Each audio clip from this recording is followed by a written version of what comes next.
This is AION AI Builders, today's deep dive for everyone shipping AI in production. Last week, Uber blew through their entire internal AI budget in 6 weeks. Your SaaS unit economics might already be fundamentally broken. Here's why. What if I told you that Uber, a company with basically infinite resources, blew through its entire internal AI budget in just 6 weeks?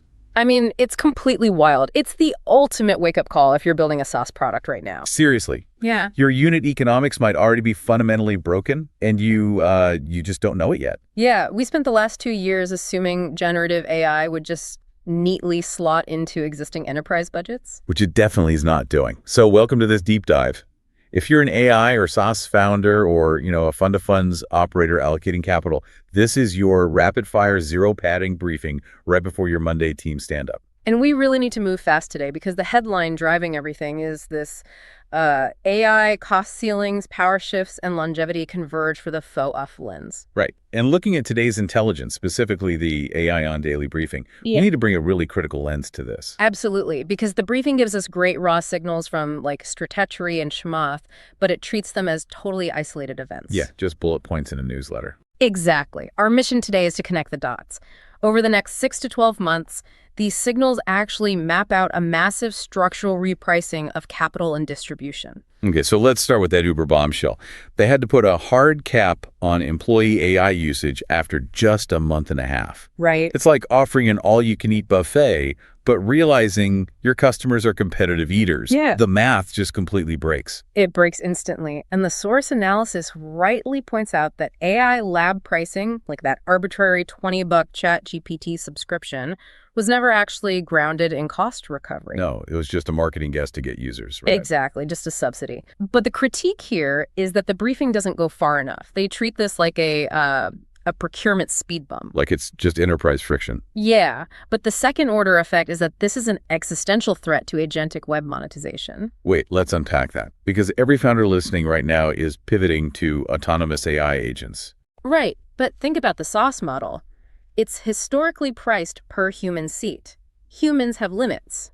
They have to sleep, eat, step away from the keyboard. Right, and even with those human bottlenecks, Uber still hit their ceiling in 6 weeks. Exactly. Now, replace that human with an autonomous agent. An agent doesn't sleep. It breaks a goal into 50 subtasks, queries the API repeatedly, hallucinates on step 12. Oh, wow. Yeah, and then it loops back to fix it. Right. So while the cost per token might be dropping, the token volume required for one useful task is just going vertical. So it's the Jevons Paradox. Yeah. It gets cheaper, so you use exponentially more of it, and you end up bankrupting your flat fee SaaS budget in like days instead of weeks. Exactly. You cannot subsidize an infinite loop agent on a flat fee. And the AION main briefing warns that Anthropic's upcoming S1 filing is going to expose this to the public markets. Meaning investors are going to start hunting for this token cost risk in every single software portfolio they hold. Exactly. You have to build for cost compression right now, not just rely on cheap API subsidies. So if software margins are hitting this crazy structural ceiling, where is the smart money actually going? You're watching AION AI Builders, the daily deep dive on what breaks and what builds when you ship AI, every weekday. AIONpowerhouse.com. Because capital doesn't just sit still. No, it flees, and we're seeing massive capital flight into the physical economy. Right, the briefing highlighted some massive raises, Impulse Space grabbing $500 million, and an ex-Meta CTO raising a $250 million climate fund. Yeah, deep tech and physical infrastructure. But wait, I have to push back. Hardware is brutal. Yeah. Why run away from a software margin squeeze just to deal with rockets and grid infrastructure? Aren't we just trading one expensive problem for another? It's a fair question, and honestly, the briefing misses the core dynamic here too. It frames this as just LP appetite recovering for deep tech or, a rebranding of ESG. Right, so it's just a passing trend. But it's actually about distribution control. The intelligence flags Microsoft is risking becoming just a platform landlord. Because AI is making software creation so cheap that the barrier to entry is basically zero. Anyone can clone a SaaS tool over the weekend.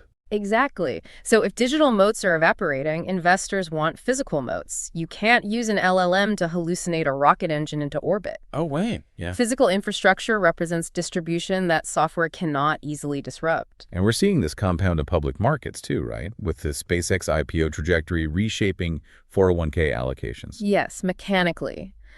When a behemoth like SpaceX goes public and enters the S&P 500, institutional managers have to buy it. Which means they have to sell something else to make room. Exactly. Capital literally flows out of bloated software multiples and into physical infrastructure. Okay, so if you're a founder or an operator, you really need to be paying attention to this.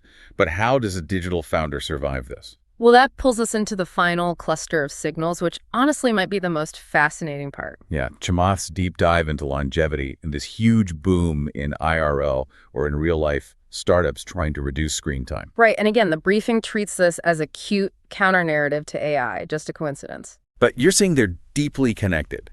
How does an IRL startup boom connect to AI eating the world? It's the economics of abundance. Over the next 6 to 12 months, AI is going to make digital experiences totally infinite and cheap. Meaning the intrinsic value of anything on a screen just plummets to zero. Right, so what becomes the ultimate premium asset? Verifiable biological time and physical human presence. Wow. So people will pay a massive premium for undeniable physical reality because everything digital is cheap or faked. Exactly. That's why longevity and IRL are booming. If AI does all the digital labor, the ultimate luxury is extending your physical life to actually enjoy the real world. So for a founder, the takeaway isn't to pivot to making, like, vitamin supplements. Oh, no, definitely not. But you must restructure your product. You have to anchor your digital intelligence to a physical endpoint. Like optimizing a physical supply chain or verifying real-world identity. Yes. If you remain a pure-play digital app, you will just be commoditized and squeezed by that Uber budget dynamic. Let's quickly recap this for everyone before they head into their stand-up. Right. The era of subsidized AI tokens is ending, as we saw with Uber. Right, and capital is actively rotating into physical infrastructure and distribution modes. And finally, premium value is rapidly shifting toward IRL connection and physical longevity. It is a complete inversion of the last decade of tech. Which means you cannot rely on the old spreadsheet models. So we'll leave you with this final provocative thought to mull over today. If the ultimate luxury in 2027 becomes a product completely free of AI friction, Are you building a feature that just adds to the digital noise? Or are you building the infrastructure that cuts through it? that is the big question. Thanks for joining us on this deep dive. Take these insights, go crush your Monday stand-up, and we'll catch you next time. That's your AION AI Builders Briefing. Subscribe to keep the signal coming. New episode tomorrow.